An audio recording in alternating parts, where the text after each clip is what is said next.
Paz do Senhor, meus queridos irmãos em Cristo Jesus. Quem fala é o Pastor Júlio, louvado seja Deus. Vamos para mais uma aula da Escola Bíblica Dominical.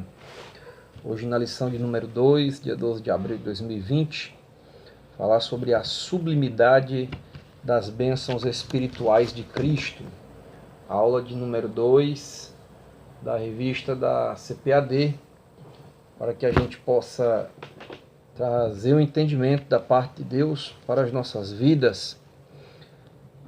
O texto áureo nos fala a respeito, em Efésios capítulo 1, verso 3, bendito o Deus e Pai de nosso Senhor Jesus Cristo, o qual nos abençoou com todas as bênçãos espirituais nos lugares celestiais em Cristo.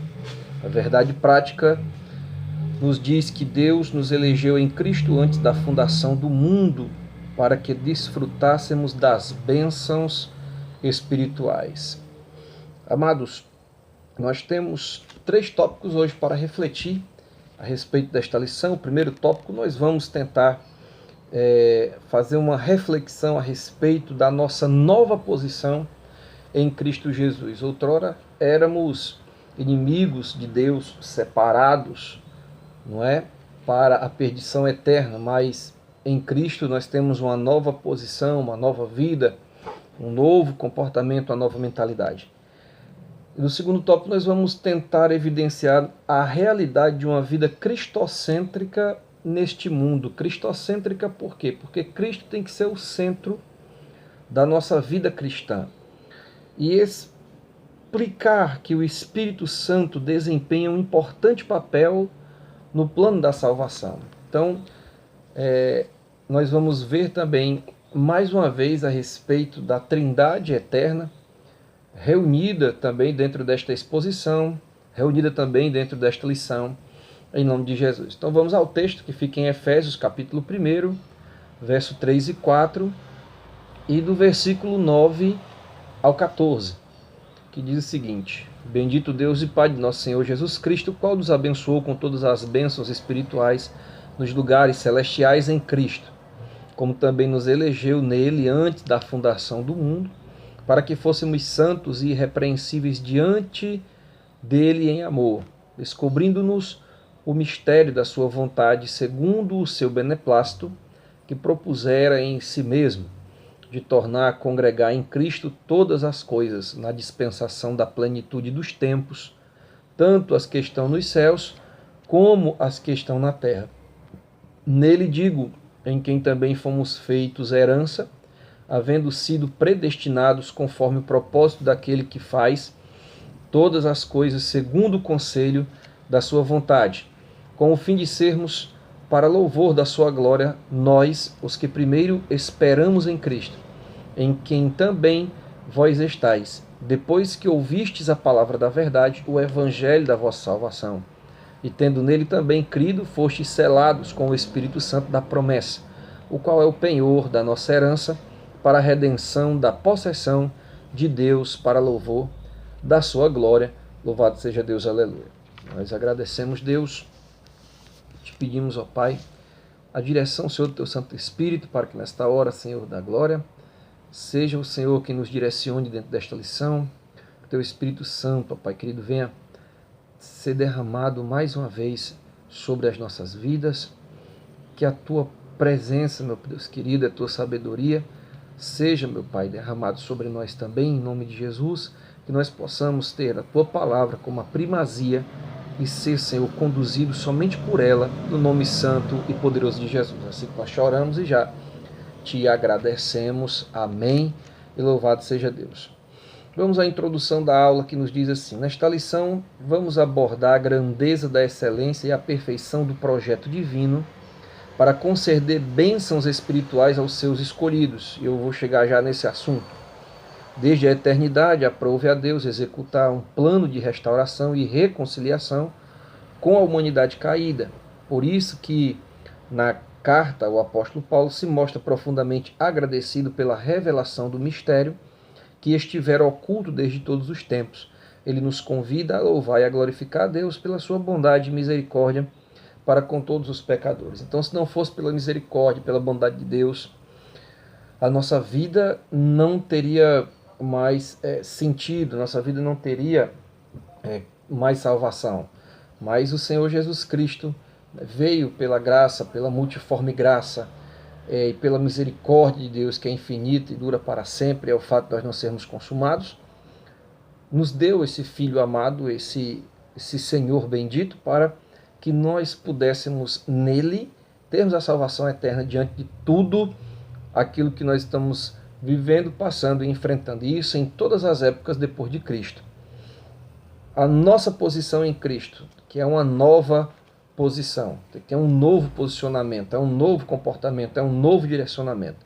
No passado estávamos perdidos e condenados à morte eterna, mas por sua infinita graça, Deus nos outorgou em Cristo o privilégio da salvação. Amados, muitos têm não entendido o que isso significa, mas estar em Cristo é um privilégio, porque por nós mesmos nós não temos condição de nos salvar, por nós mesmos nós não temos condições de nos justificar, por nós mesmos nós não temos condições de chegar a Deus em determinado momento, em determinado tempo e dizer: olha, eu pequei lá na terra e andei dessa forma, se o Senhor quiser me perdoar, me perdoe, se não quiser também não tem problema. Nós não podemos e não temos a condição de entrar na presença de Deus desta forma, e no dia que muitos se encontrarão no julgamento do trono branco, não abrirão sua boca para poder falar nada, porque os livros serão abertos e seus pecados, sua vida, sua posição fora de Cristo, fora do Evangelho, vai ser passada para cada um deles que se encontrarem ali diante do trono do Senhor. Então, na nossa nova posição em Cristo, na nossa nova vida em Cristo, nós temos que tomar alguns cuidados, temos que tomar também alguns posicionamentos para que a nossa vida seja pautada diante de tudo aquilo que o Senhor nos ensina nas Escrituras. Após expor os versículos da abertura da epístola, o apóstolo Paulo apresenta uma sequência de texto que se caracteriza pela verdadeira adoração e bondade ativa de Deus. No capítulo 1, do verso 3 ao 14, e ele começa pela frase: bendito Deus Pai de nosso Senhor Jesus Cristo, onde bendito significa digno de louvor. O apóstolo dá sequência até o versículo 14 por meio de um maravilhoso tributo ao Eterno e suas muitas bênçãos concedidas aos homens. Nesse trecho bíblico, trata-se de um hino teológico de gratidão, caracterizado pela repetição do seguinte refrão: para louvor e glória da sua graça, e no verso 6, ou para louvor da sua glória, no verso 12 a 14. Aquele ao qual devemos adorar está identificado na expressão Deus e Pai de Jesus Cristo, uma clara referência à Santíssima Trindade, com ênfase na natureza divina de Jesus, o seu Filho. Então, quando Paulo nos apresenta este ensino na carta aos Efésios, Paulo vem trazendo o nosso pensamento, o nosso coração, à adoração verdadeira daquele que é digno de ser louvado, o único que é digno de louvor. Não existe ninguém entre a terra e o céu, entre o céu e a terra, que seja digno de louvor, senão o nosso Senhor, senão o nosso Deus, através do nosso Senhor e Salvador, Jesus Cristo. Haja vista que Jesus, muitas vezes, por várias vezes, disse aos fariseus, aos saduceus e ao povo: eu glorifico, o meu Pai é glorificado em mim e eu sou glorificado nele. Ou seja, a sua vida era pautada dignamente para o louvor da glória do Deus vivo, do Deus Altíssimo.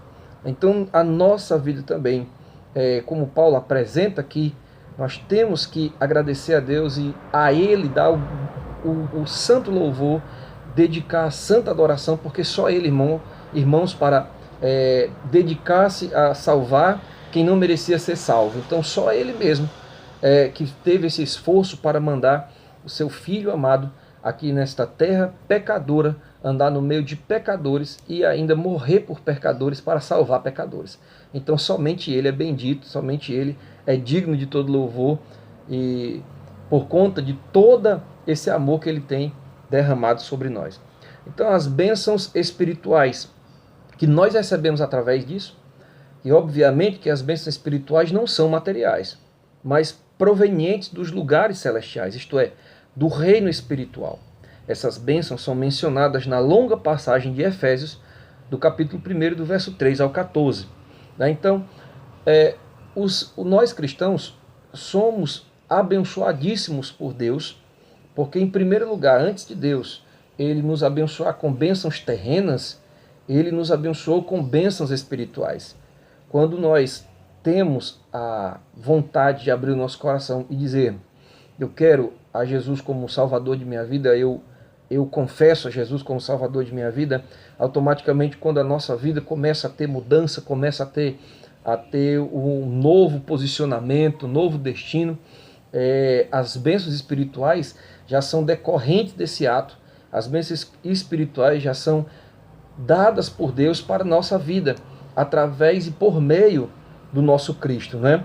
E essas bênçãos, elas se colocam primeiramente no verso 4, quando ele diz que Deus nos elegeu para sermos santos. Olha a primeira bênção que nós recebemos. A eleição para sermos santos. Santo não é aquele que fica pendurado na parede, não é aquele que fica no canto da sala, não é aquele que fica no altar, em pé, ou no canto da casa, da sala, onde quer que seja. Santo é simplesmente aquele que está separado ou vive separado do pecado que habita neste mundo e que habita no coração dos homens. Não, nós fomos eleitos, ele nos elegeu para sermos santos. Olha que bondade eterna. A maioria de nós que tínhamos uma vida desregrada, desobediente ao Deus Todo-Poderoso, por meio de Cristo, ele nos dá a eleição, ele nos escolhe para sermos separados, estarmos separados do pecado. Isso é uma bênção, irmãos, tão grande, que se muita gente prestasse atenção, queria viver esta vida com Cristo, né, pelo simples fato de estar separado daquilo que desagrada a Deus, o que é o pecado nas nossas vidas. A segunda bênção, ele predestinou-nos para sermos filhos.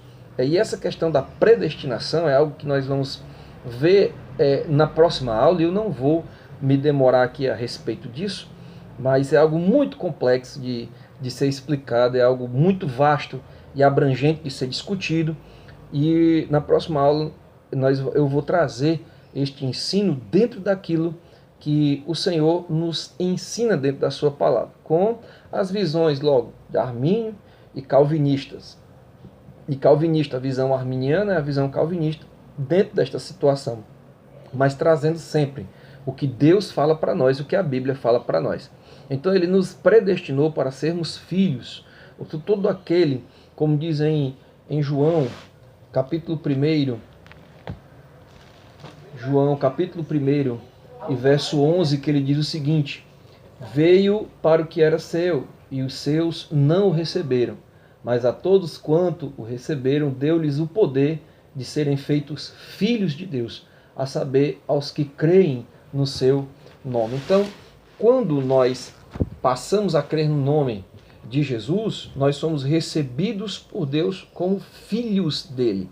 Então, não são todos os seres humanos na Terra que são filhos, são criaturas e filhos separadamente no mesmo ambiente, no mesmo plano, mas nós somos feitos filhos de Deus quando nós o recebemos como o Salvador de nossas vidas, quando cremos nele como o Salvador de nossas vidas, o confessamos como o único e suficiente Salvador de nossas vidas. Nós somos predestinados a sermos chamados e considerados filhos de Deus.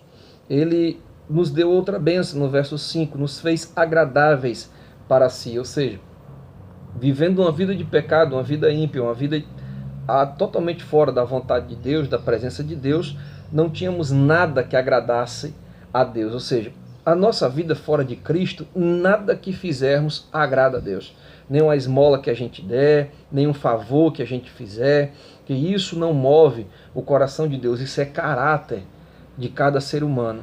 Isso é bondade de quem tem bondade. Então nada do que a gente faça fora de Cristo vai ser agradável aos olhos de Deus, de forma alguma. Nós só temos como agradar a Deus se estivermos em Cristo e Cristo em nós. Então, como nós éramos desagradáveis, pelo meio de Cristo, nós fomos feitos agradáveis ao Pai Eterno. Então, olha que grandes bênçãos espirituais o Senhor reservou para nós. No verso 6 ele diz: remiu-nos por meio do sangue de Cristo, ou seja, nos lavou, nos purificou, nos santificou através do sangue derramado naquela cruz, que essa é uma questão espiritual. E o remir, o lavar regenerador do Espírito Santo, é um trabalhar que é de dentro para fora. Não é simplesmente um lavar pelo lado de fora, mas sim um lavar pelo lado de dentro, que começa a trabalhar de dentro para fora. O Evangelho de Cristo, ele é discernido de dentro para fora da vida do ser humano, e não ao contrário. De jeito nenhum Deus começa a trabalhar aqui dentro, para depois o trabalhar daqui de dentro ser explícito aqui fora.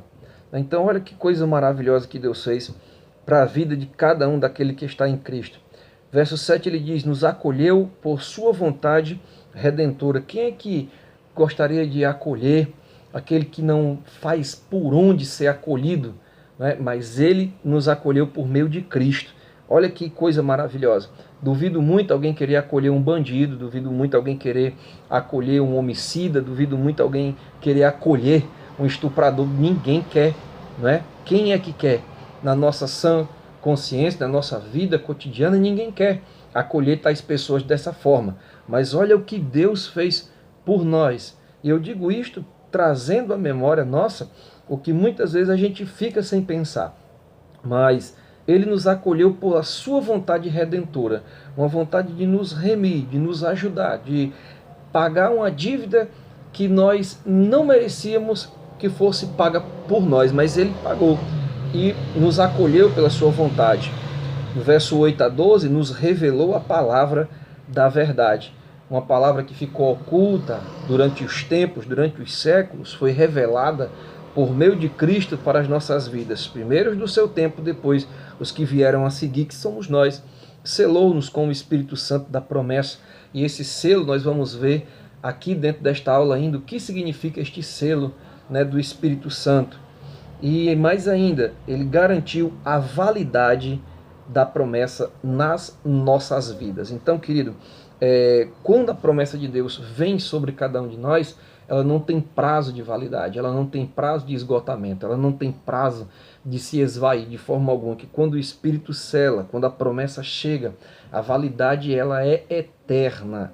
O cristão tem uma vida pautada em Cristo, pautada no Evangelho, na palavra da verdade, e ele não entra em vencimento de forma alguma. A validade dele é eterna. As bênçãos do Senhor sobre as nossas vidas também são eternas, elas não entram em validade, elas são invalidáveis, não é? Ou seja, elas são válidas por toda a eternidade. Então tais bênçãos provêm de Deus, que planejou a redenção, do Filho que a realizou e do Espírito Santo que garante estas promessas, estas bênçãos espirituais na nossa vida. E essas bênçãos nos conduzem a exclamar, como Paulo, bendito seja Deus. Não faça confusão entre bênçãos espirituais e bênçãos materiais. Em primeiro lugar, a nossa vida material, ela vai depender também muito do nosso comportamento, vai depender muito da nossa vida fidedigna ao Senhor, como diz Mateus 6,33, buscai primeiro o meu reino e a minha justiça, as demais coisas vos serão acrescentadas, porque em primeiro lugar nós recebemos as bênçãos espirituais, para depois recebermos as bênçãos materiais. E isso não precisa ser confundido com esta situação que nós estamos vivendo nos dias atuais, que as pessoas procuram em primeiro lugar as bênçãos materiais e não sabem nem as bênçãos espirituais que já receberam de Deus. Então, quando nós vivemos uma vida para Cristo, estas bênçãos espirituais são evidenciadas na nossa vida e, consequentemente, quando estamos da forma que o Senhor se agrada, da forma em que o Senhor nos pede, as bênçãos materiais chegam, são acrescentadas para a vida da gente, sem a gente precisar correr atrás de bênção, mas as bênçãos são derramadas materiais sobre nós, porque já temos as bênçãos espirituais. Então, essa nova condição em Cristo nos garante isso, nos dá este motivo, não somente para buscarmos bênçãos materiais, mas por sermos já abençoados espiritualmente, que isto vale muito mais do que o vil metal e tudo que podemos conquistar nesta terra. Porque o que conquistaremos aqui vai ficar aqui. Agora, o que temos de espiritual vai suprir ou vai continuar por toda a eternidade. E essa nova condição, a expressão em Cristo, significa que somos abençoados com toda a bênção espiritual a partir da sua pessoa e a obra realizada no Calvário. E dá referência aqui na carta aos Hebreus, no capítulo de número 9, no capítulo de número 5 e verso de número 9. Carta aos Hebreus, capítulo 5, verso de número 9, quando o escritor dos Hebreus nos diz o seguinte: e tendo sido aperfeiçoado, tornou-se o autor da salvação eterna para todos os que lhe obedecem. Então, você quer bênção material? Então, obedeça o lado espiritual. Você quer bênção material? Então, obedeça a palavra de Deus, obedeça a Cristo em sua essência, que as bênçãos espirituais não deixam de chegar na sua vida. Seja obediente ao Senhor e Salvador, o autor da salvação eterna, porque tudo isto é aperfeiçoado e dado para aqueles que obedecem. Então, quando eu tenho a obediência de ser fiel aos meus dízimos e às minhas ofertas, eu não preciso, irmão, estar correndo de forma alguma atrás de nada material meu, porque isto é algo de caráter espiritual. Eu sou fiel não para ser abençoado, mas porque eu sou abençoado. Então, eu sou fiel a Deus, e isto nos dá um relacionamento transcendente, um relacionamento vertical, que, sendo fiel aqui, a fidelidade de lá também chega para cá. Então, amados, esta situação se relaciona ainda com a nossa experiência de conversão em 2 Coríntios capítulo 5, verso 17. Não é? Quando o apóstolo Paulo nos ensina, através da sua palavra, 2 Coríntios capítulo 5, verso 17, para não ficar só nas minhas palavras, ele diz: e assim, se alguém está em Cristo, nova criatura é. As coisas velhas já passaram, e eis que tudo se fez novo. Coisas novas foram feitas, mentalidade nova foi adquirida, comportamento novo foi adquirido, uma posição nova foi adquirida em nossa vida, porque deixamos a vida passada para termos uma vida nova com o nosso Senhor e Salvador. E essa nova vida é conferida somente para quem está em Cristo. Isto é, o oposto da antiga vida em Adão, escravizada pelo pecado. Então nós não podemos, queridos, ter uma vida em Cristo vivendo o pecado. Não temos condições. Ou abandonamos o pecado, ou não estamos em Cristo. Ou vivemos uma vida com Cristo, ou estamos vivendo uma vida de pecado. E Romanos capítulo 5, do verso 11 ao verso 15, nos diz isso. Fala a respeito justamente disso, e não apenas isto. Romanos 5, verso 11 ao verso 15 diz: e não apenas isto, mas também nós nos gloriamos em Deus por nosso Senhor Jesus Cristo, por intermédio de quem recebemos agora a reconciliação. Portanto, assim como por um só homem entrou o pecado no mundo, e pelo pecado a morte, assim também a morte passou a todos os homens, porque todos pecaram. Porque até ao regime da lei havia pecado no mundo, mas o pecado não é levado em conta quando não há lei. Entretanto, reinou a morte desde Adão até Moisés, mesmo sobre aqueles que não pecaram, à semelhança da transgressão de Adão, o qual prefigurava aquele que havia de vir. Todavia, não é assim o dom gratuito como a ofensa, porque se pela ofensa de um só morreram muitos, muito mais a graça de Deus e o dom pela graça de um só homem, Jesus Cristo, foram abundantes sobre muitos. Então, esta vida nova tem que ter Cristo. Não podemos ter a relevância, não podemos ter a semelhança do Adão caído, mas temos que ter a semelhança do segundo Adão glorificado. Louvado seja Deus, aleluia. Então, desse modo, não andamos mais em trevas, mas andamos como filhos da luz. E por isso, irmãos, a salvação em Cristo, nós desfrutamos de todos os benefícios advindos dessa redenção. Então, todos os benefícios de Deus, todos os benefícios do céu, da eternidade, são derramados em nós por meio de Cristo Jesus e por uma vida que escolhemos, procuramos viver nele, um novo posicionamento, uma nova roupagem, vamos dizer assim.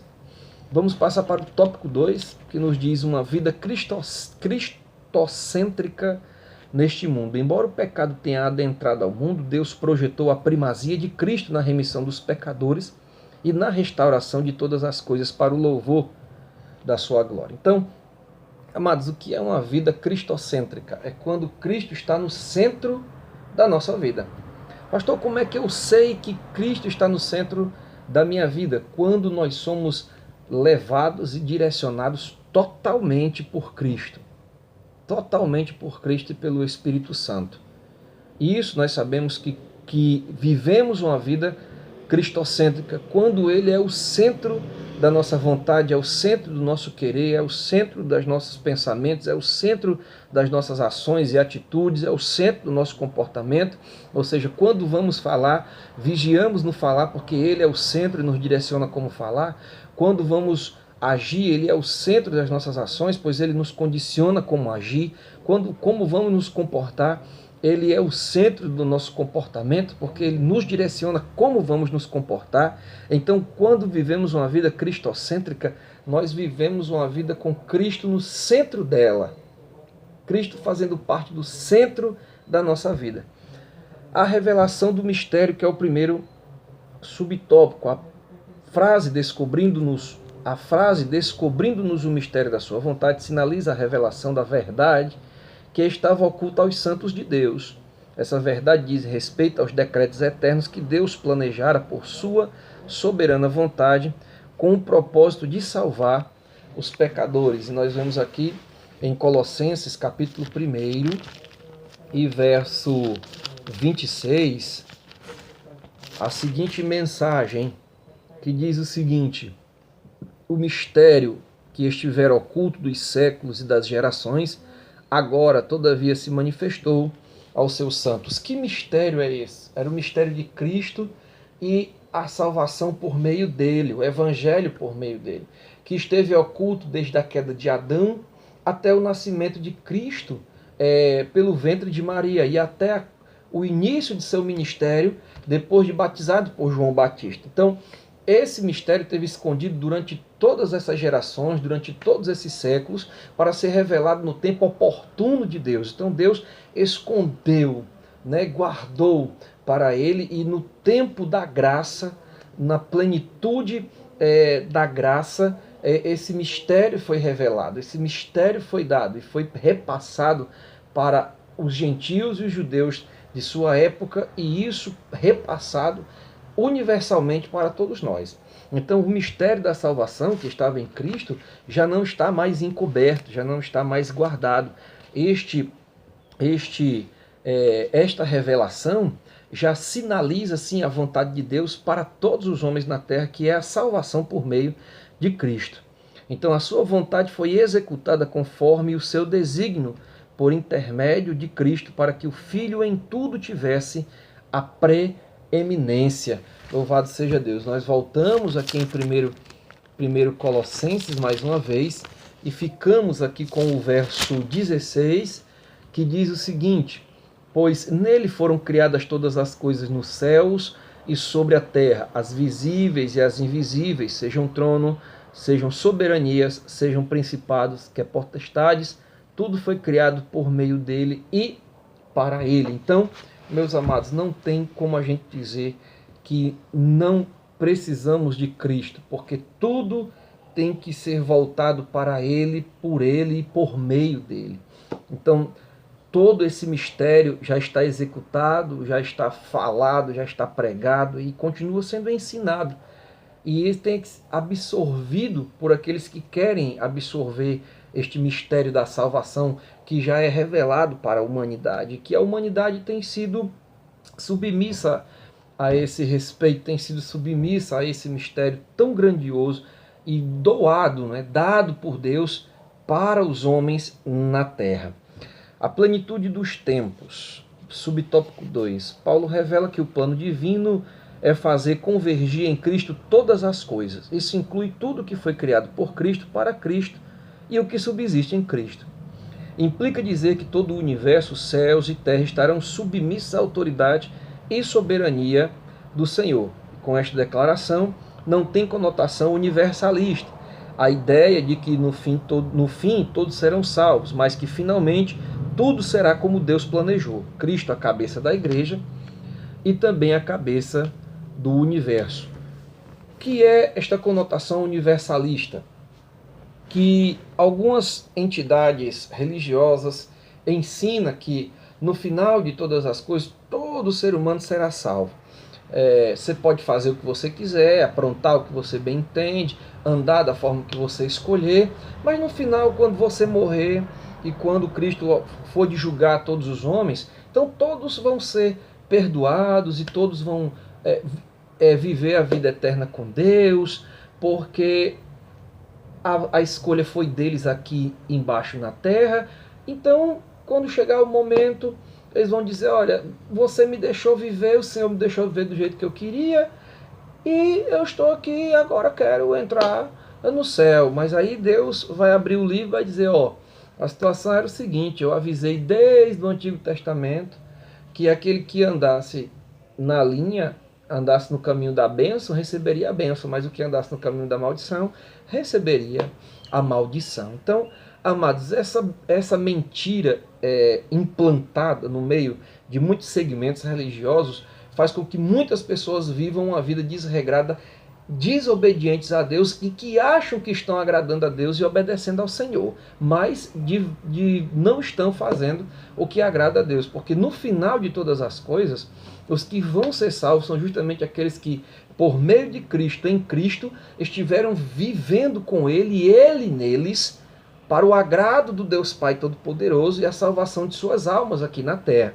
Então não são todos os homens que vão ser salvos, não são todos os seres humanos que vão ser salvos, mas aqueles que se colocarem na presença de Deus através de Cristo Jesus, se arrependendo dos seus pecados, confessando a Cristo como único e suficiente Salvador e lutando para viver uma vida santa com Deus aqui embaixo, se separando do pecado enquanto tem vida nesta terra. Amém?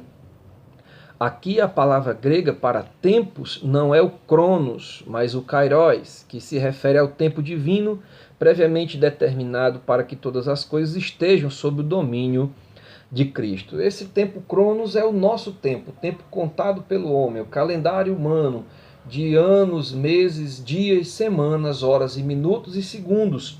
Esse é o tempo cronos contado por nós, certo? Agora, este tempo de acontecimento não vai ser no tempo do homem, vai ser no tempo de Deus, que é o tempo kairos, o tempo que só é contado por Ele, que só quem conhece é Ele, que só quem sabe é Ele. E esta mania de agora, este rapaz que está aí na internet, não sei nem, me lembro agora o nome dele, e é implícito mesmo as pessoas fazerem chacota com ele, porque ele determinar que dia 8 passado agora ia haver o arrebatamento e todas essas coisas. Irmão, não compete a nenhum ser humano nessa terra saber o dia que Jesus vai voltar para buscar a igreja. Ninguém sabe. Ninguém sabe. Existe uma igreja no Rio de Janeiro, esqueci até o nome dela agora, talvez na outro vídeo eu traga a respeito do nome desta igreja aqui, que fez um estudo e o arrebatamento vai ser em 2023, segundo o pastor, o pseudo-pastor desta igreja. Então, amados, não sabemos qual é o dia, não sabemos qual é a hora, já está determinado por Deus, mas para o ser humano não está implícito nós sabermos o dia e nem a hora. Os videntes erram, as pessoas que se dizem os novos Nostradamus da vida só vivem errando, não é? Esses famosos que tentam adivinhar as coisas, ninguém acerta, ninguém vai acertar. Então esqueça essa mania de estar ouvindo essas pessoas que dizem que sabem, mas não sabem de nada. Isto a Bíblia nos prova em Atos dos Apóstolos, capítulo 1, só este versículo para a gente poder ter uma direção a respeito disso, que ninguém sabe de nada. Capítulo 1 de Atos dos Apóstolos, capítulo 7. que diz assim, vamos pegar o 6, onde os discípulos perguntam a Jesus. Então os que estavam reunidos lhe perguntaram, Senhor, será este o tempo em que restaures o reino a Israel? Ou seja, Senhor, é esse tempo prometido na Bíblia que Israel vai ser o domínio das nações, o domínio do mundo? Aí respondeu Jesus, não vos compete conhecer tempos ou épocas que o Pai reservou pela sua exclusiva autoridade. Então, amados, só sabemos que vai acontecer, mas o dia que vai acontecer não cabe a nenhum ser humano nesta terra, nem pastor, nem pseudos apóstolos desta geração, nem bispos, nem doutores de divindade, nem teólogos, nem secretários do Espírito Santo, nem ninguém. Não cabe a ninguém saber, ninguém sabe quando e qual dia que isto vai acontecer. Então está reservado por Deus, e o que nós precisamos fazer é continuar tendo a nossa vida em Cristo, continuar tendo a nossa vida no Senhor, continuar tendo uma vida cristocêntrica, o Jesus sendo o centro da nossa vida para a glória do Deus Pai Todo-Poderoso. Eu quero pular uma parte e já para o tópico 3, o Espírito Santo, que é o penhor da nossa herança. Diz aqui o pastor na revista, o Espírito Santo desempenha um importante papel no plano da salvação, idealizado por Deus Pai. Ou seja, cada um teve a sua função, o seu trabalhar, e ainda continuam trabalhando. Deus planejou tudo, formou, fez todas as coisas.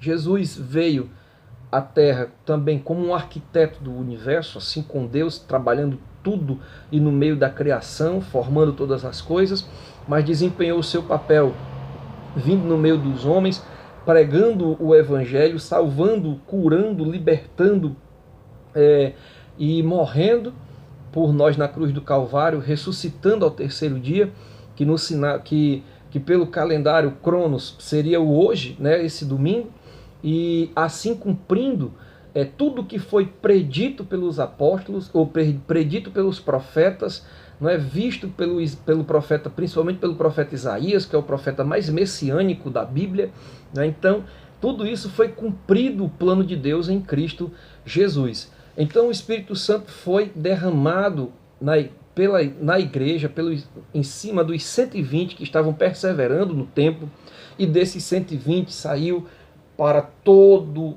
a humanidade, não é, na terra. O batismo com o Espírito Santo, ser cheio do Espírito Santo, o selo do Espírito Santo para aqueles que creem no Deus Todo-Poderoso, no Cristo vivo do céu. Aquele que ouve a palavra de Deus, o Evangelho da salvação, e que por meio da fé se rende a Cristo, recebe o selo do Espírito Santo no momento da conversão. Vamos aqui a Tito, capítulo 5, verso 3, capítulo 3, versos 5 a 7. Tito, capítulo 3, carta de Paulo a Tito, capítulo 3, versos 5 a 7, que diz: não por obras de justiça praticadas por nós, mas segundo sua misericórdia ele nos salvou, mediante o lavar regenerador e renovador do Espírito Santo, que ele derramou sobre nós ricamente por meio de Jesus Cristo, o nosso Salvador, a fim de que, justificados por graça, nos tornemos seus herdeiros, segundo a esperança da vida eterna. Então, esse lavar regenerador é o lavar dos nossos pecados, e que a cada dia o Espírito Santo vai nos lavando, vai nos limpando, nos purificando, nos santificando. Assim nós permitamos ou deixemos ele trabalhar em nossas vidas. Quando resistimos a estas mudanças, quando resistimos a sermos moldados e mudados pelo Espírito, nós estamos também resistindo à obra de Deus na nossa vida. E isso caracteriza, irmão, blasfêmia contra o Espírito Santo. Ok? É a mesma coisa de nós dizermos: não quero o teu trabalhar, não quero a mudança, não quero nessa área da minha vida ser transformado. Não quero continuar assim. E são os famosos crentes Gabrielas, né? Eu nasci assim, eu cresci assim, eu vivi assim, hoje eu sou assim e vou morrer assim. o crente Gabriela, não quer a mudança do Espírito Santo, não quer o lavar regenerador do Espírito Santo, mas a partir do momento que nós nos convertemos, o selo do Espírito Santo é autenticado em nós. Nos tempos bíblicos, o selo era usado como um sinal de propriedade e posse pessoal, ou seja, este selo nos diz que nós temos um dono e que Deus nos pertence, nós pertencemos a Deus por posse. E ao conceder o Espírito Santo ao crente, Deus identifica os que pertencem a Cristo, pois o Espírito testifica daqueles que são filhos de Deus. Ou seja, recebendo a autenticação, o selo do Espírito Santo, irmãos, nós temos a autenticidade de sermos co-herdeiros com Cristo. Não tendo esse selo, é a mesma coisa que dizer não tem dono, ele não tem ninguém por ele, ou seja, ele não está autenticado por Deus à eternidade. Então nós vemos aqui em Romanos, capítulo 8, verso 9, ele dizer desta forma a palavra de Deus: vós, porém, não estáis na carne, mas no Espírito, se de fato o Espírito de Deus habita em vós. E se alguém não tem o Espírito de Cristo, esse tal não é dele. Então, a gente não pode, de momento algum, abrir a boca e dizer sou de Deus, se o Espírito de Deus não habita em nós, se nós não estamos selados pelo Espírito de Deus. E no verso 15 e 16, ele vai falar a respeito disso também no capítulo 8, verso 15 e 16, que nos diz: porque não recebemos o espírito de escravidão, para viverdes outra vez atemorizados, mas recebeste o espírito de adoção, baseados no qual clamamos Abba Pai. O próprio Espírito testifica com o nosso espírito que somos filhos de Deus. Olha que maravilhoso.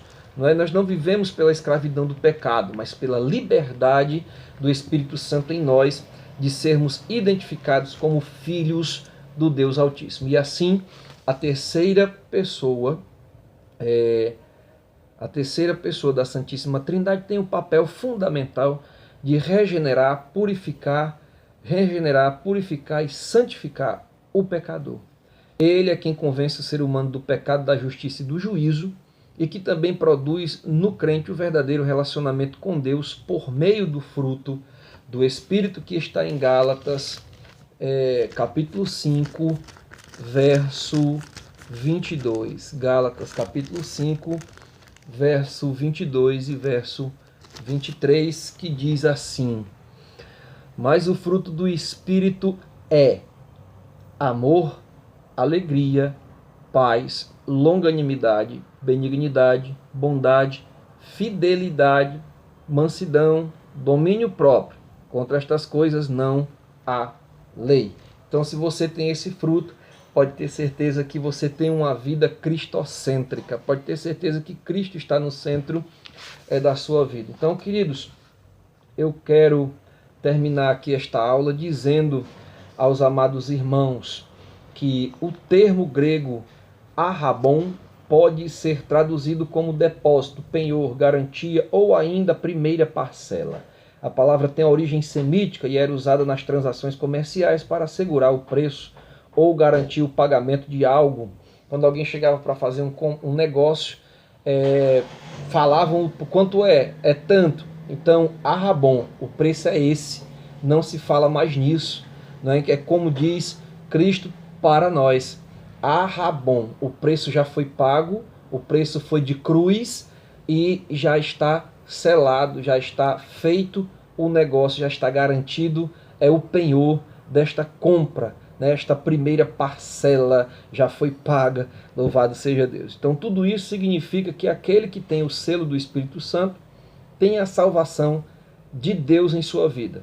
Isso não quer dizer que o crente está salvo para sempre, independente de sua conduta, mas o que a redenção está validada aos eleitos em Cristo, que permanecem fiéis. Então, amados, essa história, e que eu rebato muito, uma vez salvo, salvo para sempre, não existe. Mateus 24 e 13 nos diz o seguinte, antes da gente encerrar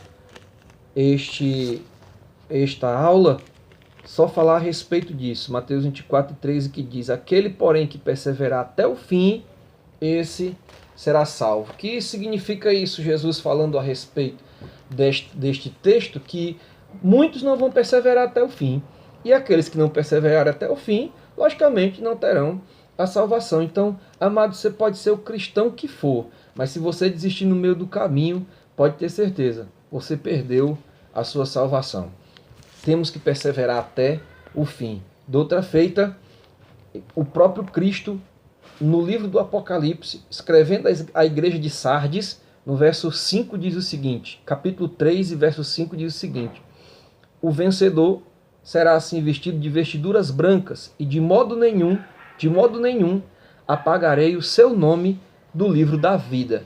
Ou seja, se não vencer, o nome será apagado, porque só aquele quem escreve é quem tem o direito de apagar. E se o próprio Cristo escreveu o livro do Apocalipse em revelação ao apóstolo João, e mandou esta notícia para a igreja, não foi para os ímpios, foi para a igreja de Sardes, Jesus Cristo está dizendo: igreja, se cuida, crentes, se cuidem, porque a vida de vocês deve estar na minha presença e eu na presença de vocês, para que o nome de vocês não seja apagado do livro da vida, que vocês não possam agir como covardes e como aqueles que voltam atrás e que eu não tenho prazer. Então, desistiu, abandonou, saiu. É a mesma coisa que dizer para Cristo: não quero a tua salvação. Então, teu nome não pode estar escrito lá. Teu nome não pode estar lá. Porque se ele escreveu, ele tem a autoridade total de apagar quem ele sabe e quem ele entende que não vai perseverar até o final. Então, não é ele que vai apagar porque quer. Ele vai apagar porque muitos vão desistir. E aqueles que vão desistir não receberão a salvação no tempo final de todas as coisas. Então, eu encerro esta aula de hoje dizendo o seguinte: nessa porção da epístola aos Efésios, o plano divino revelado resulta na reconciliação do ser humano com Deus por meio de Cristo e na restauração de todas as coisas visíveis e invisíveis. Ambos os propósitos devem redundar em louvor e glória ao Deus eterno.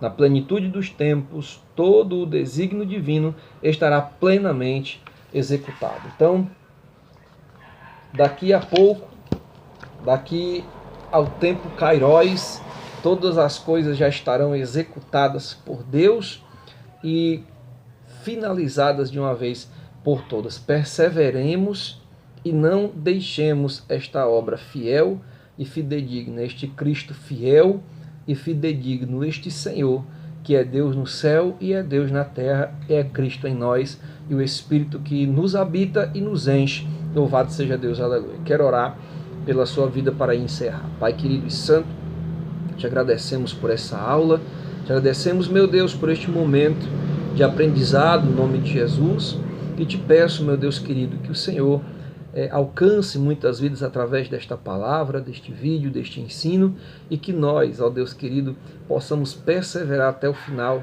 possamos, ó Deus querido, não te abandonar, não abandonar o Evangelho, a obra, a palavra, o próprio Cristo e o Espírito de Deus possa continuar em nós, no nome santo e poderoso de Jesus. É o que eu te oro, é o que eu te peço e é o que eu já te agradeço.